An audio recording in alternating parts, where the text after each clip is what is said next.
time for the midday news here on News Talk 93 FM. I'm Errol Lee. Coming up in this newscast, youth urged not to give up on Jamaica because of political environment. PSOJ concerned about governance shortfalls at PC Bank. Jamaica Cause increases its campaign against buggery law as marriage equality laws spread, and police identify 3 men killed in Hanover Wednesday night. Now the details. Jamaica Labour Party leader Andrew Holness has called on Jamaican youth not to give up on Jamaica because of the current political environment. Addressing last night's leg of the party's Prosperity Live series in Ocho-Rio, St. Anne, Holness said young Jamaicans should not give up as they stand to be affected the greatest by government policies.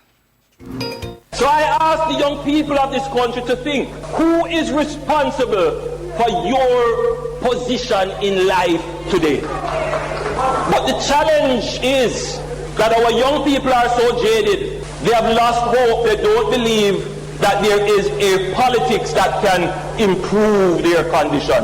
They don't participate. They don't vote. They will criticize.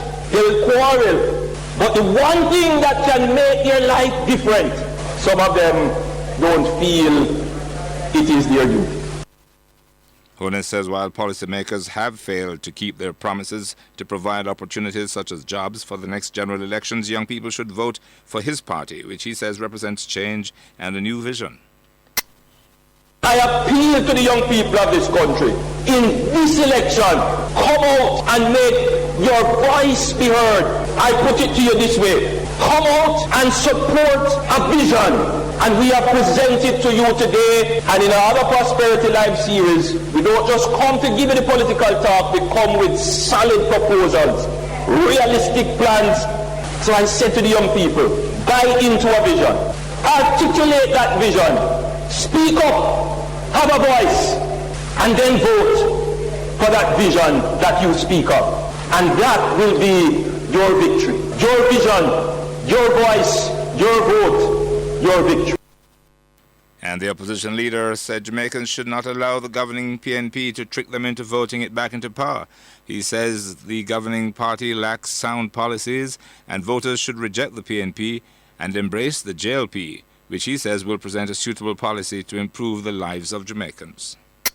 We have taken a different approach to campaigning. I have taken a different approach to campaigning. The ray nice enough, but the ray comes out of barrels that don't have a lot in them. We must fill up the barrel with policies that the people can hold on to. No more oxtail and curry goat foolishness. Let us deal with the real plans and bankable solutions that are going to lift the people from poverty to prosperity.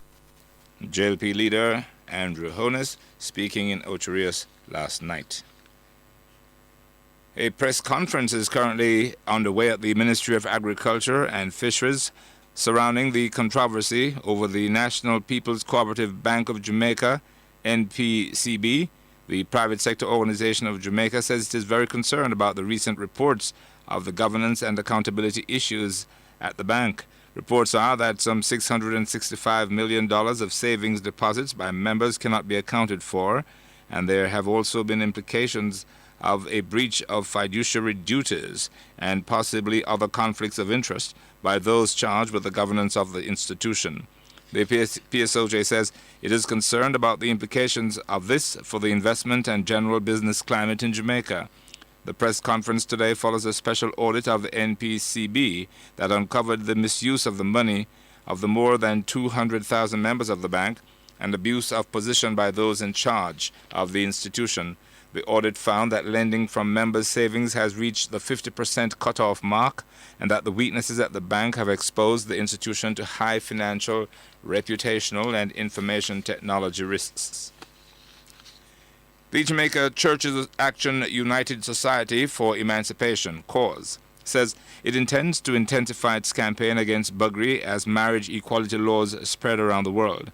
Speaking at a press conference yesterday, Chairman of the Jamaica Coalition for a Healthy Society, Dr. Wayne West, said the case of County Clerk Kim Davis in Kentucky for refusing to issue marriage licenses to same-sex couples vividly illustrates some of the implications of the LGBT LGBT agenda.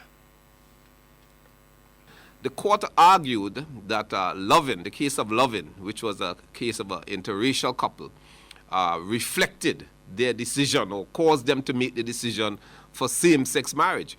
But it's totally logical in that Lovin involves a normal man and a normal woman. And what obtained in that situation is that the state brought a social construct of racial prejudice to restrict that natural union, which is present in the design in the universe. The same-sex marriage, quote-unquote, on the other hand, does no such thing. Same-sex marriage is now the state bringing what is not part of design in the universe and defining it as marriage. So the present Supreme Court ruling has gotten it all wrong because it is driven by desire and it is absolutely free of any reason. Dr. West says it is because of this and other moves by countries worldwide to legalize same-sex marriage that Jamaica Cause is inviting Jamaicans to a mass rally on Sunday, September 27, to affirm the nation's stance that marriage is between a man and a woman. Advocate that our government recognize the significant role that the heterosexual, monogamous, binary family has played in human development. I have, just to show you a chart here. This was a presentation made to the United Nations Family Conference by Dr. Fagan. And he's showing on this chart the net worth. You can see the network of a family in which there is a husband and a wife and the family is intact, to be contrasted with other types of families. And we believe that in order to address the issues facing Jamaica, both its social and economic issues, we must return to the logic, the coherence, and the good sense of the natural family and seek to preserve it. It must be one of the foremost policies of any government that is. Chairman of Cause, Dr. Wayne West. Jamaica Cause says the rally will promote the fundamental rights and freedoms of all citizens, in particular freedom of conscience, freedom of expression, and freedom of religion. The police have identified the 3 men shot dead in St. Simon, Hanover, Wednesday night.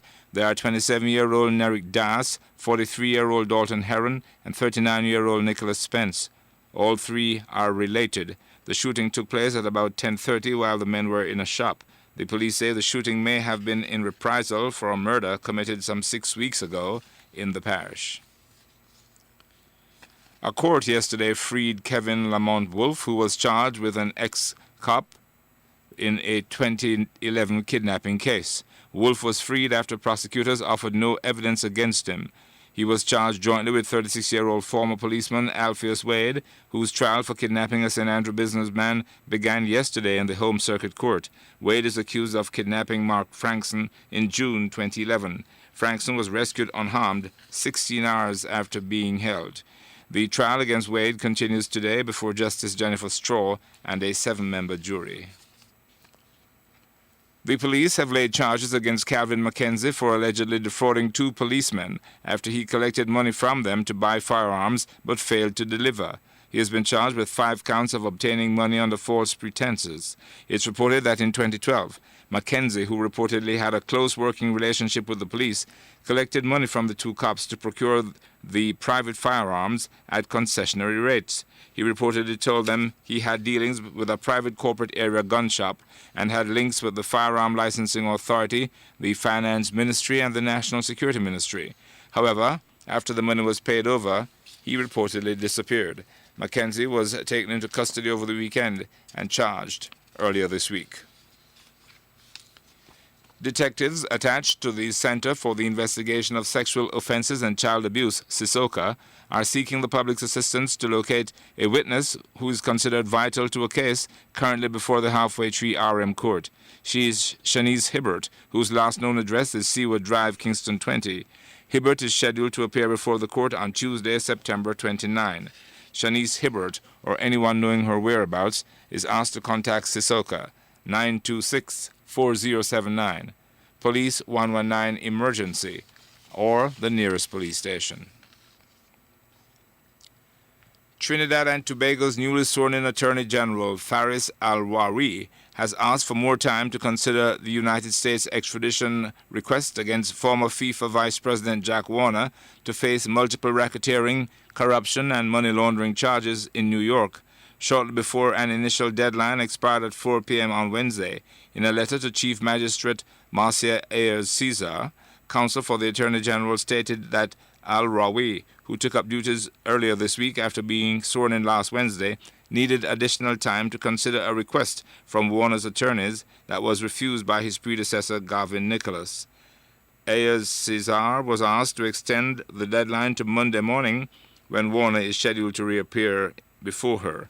If the application for an extension of time is refused, Ayers Cesar will apparently have to quash the proceedings against Warner and return his passport, which was seized when he was granted bail after being detained on a provisional warrant in July. The U.S. will then be forced to restart the process. Warner was indicted on May 12 on charges of fraud, racketeering, and wire fraud. The offenses are alleged to have taken place in the United States, Trinidad and Tobago, and other jurisdictions between 1990 and when Warner resigned from FIFA in June 2011.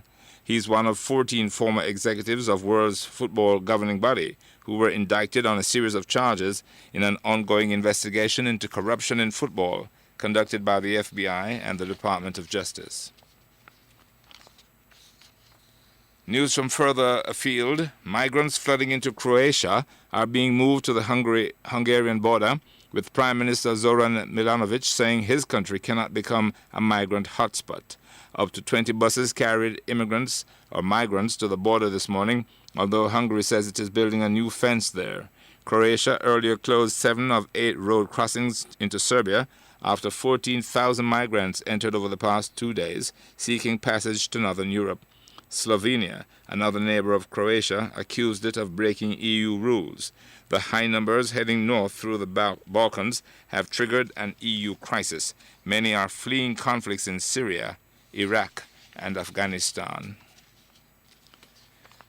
Finally, in the midday news, Burkina Faso's interim president, Michel Kafando, has been freed and is in good health. However, Prime Minister Isaac Zida, who was also detained when the Presidential Guard stormed a cabinet meeting on Wednesday, remains under house arrest. The coup leaders have agreed to the principle of dialogue as the 2 West African leaders arrive to mediate. The U.S., France, and the African Union, the AU, have condemned the takeover in the former French colony. At least 3 people have died in protests in the capital after an ally of ex-President Blaise Compaoré was named leader on Thursday. And now look at the weather. There is a trough across Jamaica. This trough is expected to remain in the vicinity of the island for the next 2 days. For the rest of this afternoon, expect scattered showers and thunderstorms, mainly across central and western parishes and the hilly inland areas of eastern parishes. Tonight, it will be partly cloudy. To end the news, the main points. Jamaican youth urged not to give up on Jamaica because of the political environment. PSOJ concerned about governance shortfall at the PC Bank. Jamaica calls increasing campaign against burglary law as marriage equality laws spread. And police identified the 3 men killed in Hanover Wednesday night. That's the midday news right here on News Talk 93 FM. I'm Errol Lee. Stand by for the news in the Jamaican language.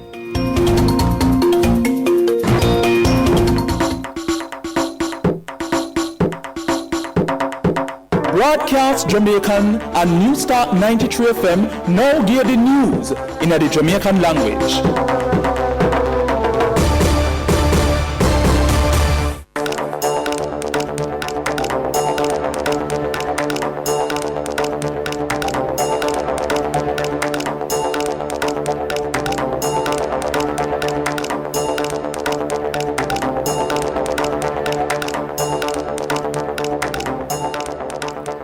Good afternoon. My name is Kadeen Marshall and this is the news in the Jamaican language. The police released the name of the 3 men who get shot and dead Wednesday night in a Lucy. Them are 23 years old Nerick Diaz, 43 years old Dalton Aaron, and 39 years old Nicholas Spence. The 3 of them are family. The shooting went around 10:30 when the man them been in a one shop. The police said them think the shooting might have gone over one murder or gone 6 weeks back in the parish. The Jamaica Labour Party write one letter to the Auditor General of Jamaica and ask our office for looking at the tablet in a school project. According to Dr. Andrew Wheatley, where the opposition spokesman for ICT, and Senator Kamina Johnson-Smith, where the opposition spokesperson for education, while them know the tablet benefit the pitney them, Jamaica can't afford to spend billions of dollars on a project that might help all of the pitney them in the education sector. Andrew Holness, where the leader for the Jamaica Labour Party, had tell the young people them in the country to not give up on Jamaican politics because of them the government policy affect the most. Him say him no blame no for the young people them who want left Jamaica go look a better life for themselves because the government fail for help to keep them promise to find work give them. Him say in the next general election, young people must vote for him party where show change and a new vision. Holness been attacked last night in a Ocheria St. Anne. News from the rest of the Caribbean. American government said the White House will write up some regulation for weakening the trade embargo upon Cuba. They might tell everybody today, and this would make it easier for the U.S. company to do business in Cuba. Them said the new rule them would make it easier for the U.S. company them set up office in Cuba for the first time in over 50 years, and the airline them and the cruise ship them could have started the business with Cuba, and them would have free up on software for America and enough other things. News from foreign. America said them want to talk with the Russian government about Syria, and them want to do this quick. As according to John Kerry, who America's Secretary of State, him aware about the amount of Russian soldier in Syria. But Russia said if Syria asks them to send more soldiers coming to the country, them have to think about it first. Russia and Syria been work together for 4 years now in the civil war, and Russia said them help Syria fight against the Islamic fighter them. Russia said need more soldiers because Syria been lose control of some of the place to the rebel group them. Me name Kadeen Marshall, and that's the news in the Jamaican language.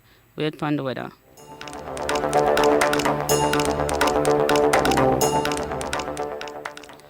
Now for the weather. One chaff the across Jamaica. The chaff are going to stay across Jamaica for the next 2 days. Now for Jamaica all day weather. This afternoon, we will look out for enough rain and thunderstorm across the central and west parish them, and up in the hill in the east parish them. Later on tonight, the place are going to have little cloud. Me name Kadeen Marshall, and that's the weather in the Jamaican language. Broadcast Jamaican and New Start 93 FM just gave the news in the Jamaican language. The Midday Sports Report is brought to you by News Talk 93 FM, life-changing sports radio.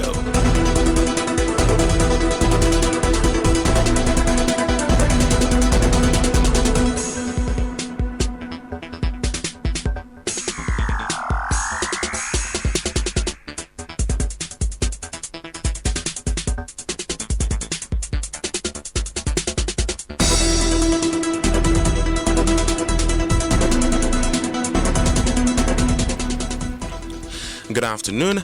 I am Michaela Drama Johns with your midday sports report here on Newstalk 93 FM, and we begin with football.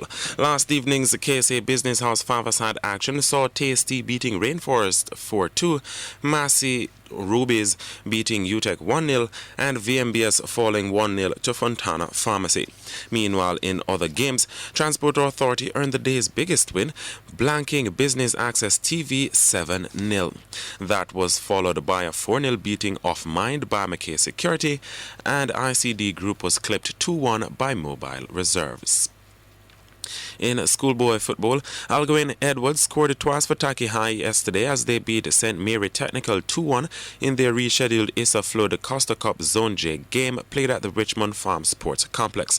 The win was the second for Taki, who are returning to the competition following a one-year hiatus, their best start ever, and took them to joint leadership with Islington High, both on 6 points. Meanwhile, a brace by Akeem Williams propelled St. George's College to a 2-0 win over Denham Town High School in Group C of the Issa Flow Manning Cup competition yesterday.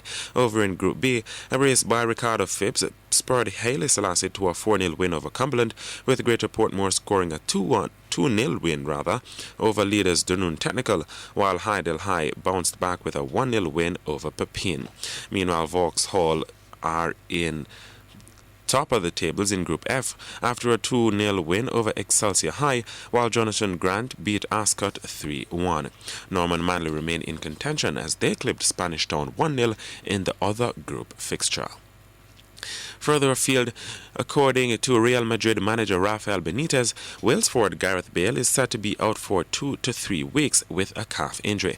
26-year-old Bale limped out of Real's 4-0 Champions League win over Shakhtar Donetsk midweek. However, Benitez expects the former Spurs player to be fit for his country's Euro 2016 qualifiers against Bosnia-Herzegovina and Andorra next month. Bale has scored 6 of Wales' 9 goals in Euro 2016 qualifying so far. Still on football, Manchester United's Luke Shaw is expected to have surgery today for the second time this week. The fullback is to once more undergo an operation on his right leg after it was broken in 2 places on Tuesday. And the Football Association FA is looking into a complaint that Chelsea boss Jose Mourinho used abusive or sexist language towards team doctor Eva Carneiro. A member of the public emailed the FA, which is studying footage from the 2-2 draw with Swansea on August 8. Carneiro is yet to return to work after being criticized by Mourinho and her role being downgraded. The complaint is, however, unlikely to result in a prosecution. Yesterday's Europa League action saw the biggest win going to FC Schalke, who blanked Apoel Nicosia 3-0, while a brace from Heung-min Son led Tottenham Hotspur to a come-from-behind 3-1 win versus FK Karabag, the same score that saw Athletic Bilbao beat FC Augsburg and Molde beat Fenerbahce.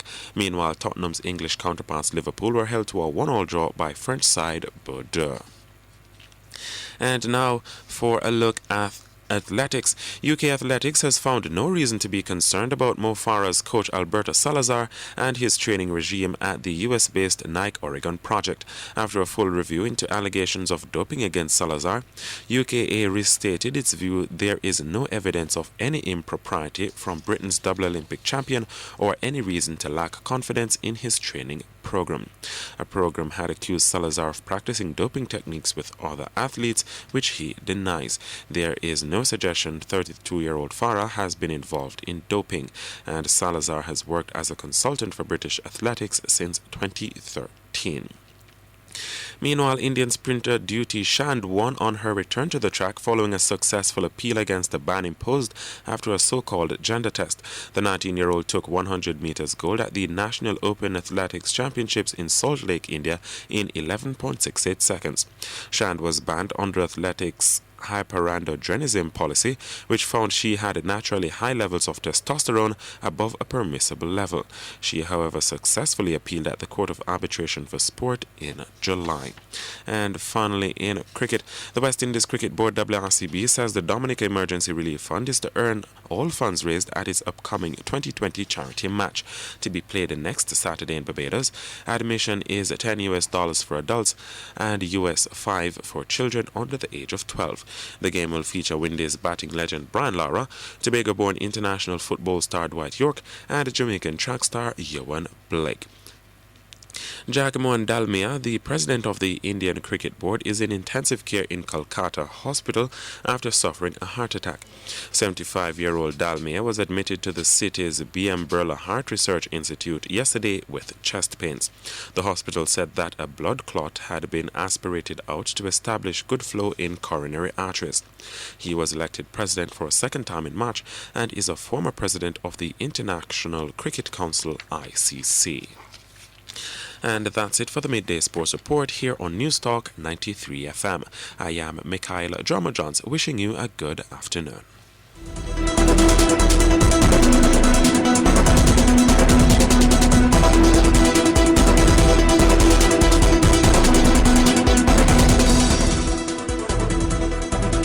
That was your Midday Sports Report, brought to you by Newstalk 93 FM, life-changing radio.